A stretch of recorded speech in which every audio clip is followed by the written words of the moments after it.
Hello everyone. मेरे घर के बाहर ये आक का बहुत सुंदर पेड़ है जिसे मदार का पेड़ भी कहते हैं। इसमें बहुत सुंदर फूल खिले हैं। इन फूलों को काट के मैं माला बना रही थी, तो इसमें बहुत अच्छे फूल खिले हैं, तो मैंने सोचा मैं इनकी माला बनाऊंगी। तो मैं इन फूलों को काटने लगी। तभी जब मैं अंदर आई तो मैंने देखा मेरी सास जी न्यूज़पेपर पढ़ रही हैं। वो उनको आध्यात्म में बहुत रुचि है, तो इन फूलों की एक विशेषता है जो उन्हें पता है।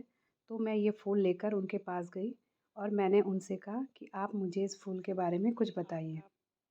ये मेरी सास जी हैं जो कि एक रिटायर्ड शिक्षिका रही हैं। इन्हें आध्यात्म में विशेष रुचि है। अभी आपको भी बताएंगे कि जैसे इन्होंने मुझे बताया इस फूल के बारे में जानकारी, तो मैंने सोचा एक बार मैं इनसे पूछूं कि आपको क्या क्या पता है, तो ये आपको भी बताएंगे। हाँ तो मम्मी आप बताइए इस फूल के जो जानकारी आपने मुझे बताई इस फूल के बारे में, आप ज़रा बताइए क्या क्या खासियत है इस फूल की। ओम नमः शिवाय।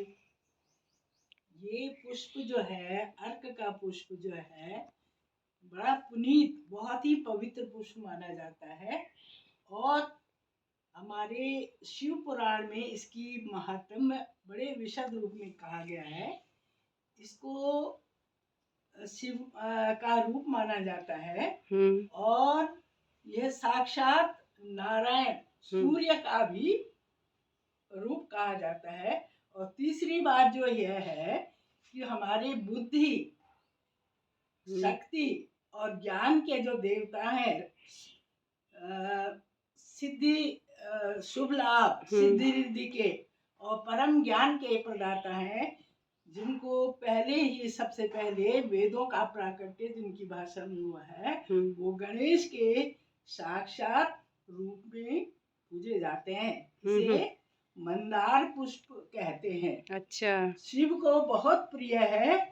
और यह मैंने आसाम में भी देखा और उज्जैन में भी देखा। अच्छा। कि वहाँ तो इसके पत्तों की माला बनाकर गणेश जी के और विष्णु के मंदिर में और शिव के मंदिर में लोग बड़ी श्रद्धा से अर्पित करते हैं। अच्छा, और आपने मुझे इसमें गणेश भी दिखाए थे इस फूल में। तो देखिए, मैं अपने भावनात्मक भाव में अभिभूत होकर आपको बताती हूँ कि ये पुष्प जो है, आप गहराई से इसके मर्म को देखिए कि इसके सिर पर जो है, देखिए छत्र नुमा है। उंगली से दिखाइए तो। ये छत्र नुमा एक अच्छा। साक्षात छत्र है। और ये ऐसा भी लगता है कि साक्षात शेषनाग इसमें विराजमान है। हाँ। और उसके नीचे देखिए, गौर से देखिए आप, पंचमुखी जो हैं गणेश जी, साक्षात दृश्यमान हो रहे हैं। और 5 अपने तत्वों पर दिखाइए तो उंगली से। ये गणेश जी और ये 5 तत्व। अच्छा। हाँ। जो हमारे मूल भौतिक तत्व हैं, जिन पर ये सृष्टि का निर्माण भगवान शिव ने किया है, जो सृष्टि का करता है, हम सबका रणद और वर्णद है, उसका है। और साक्षात पंचमूर्ति, या तो गणेश पंचमूर्ति है या साक्षात शिव पंचमूर्ति में 5 मुखों के द्वारा इस सृष्टि को का लालन पालन करते हैं। जो जगत का कारण है, तारक है, मैं उसको भाव विभोर होकर प्रणाम और समर्पण। हाँ ये देखिए, बिल्कुल गणेश दिख रहे हैं इसमें। ये सूंड दिख रही है गणेश की, और बिल्कुल जैसे साक्षात गणेश भगवान जी होंगे। पंचमुखी है ना, बिल्कुल सूंड भी दिख रही है ये। अच्छा, ये इस पुष्प से निकला ना, फूल की कली है ना ये। हाँ। देखिए, जो ये गणेश जी का प्रतीक, ये साक्षात गणेश, पंचमुखी गणेश की जो दर्शन कर रहे हैं, इसका पहला रूप जो है ये कली है।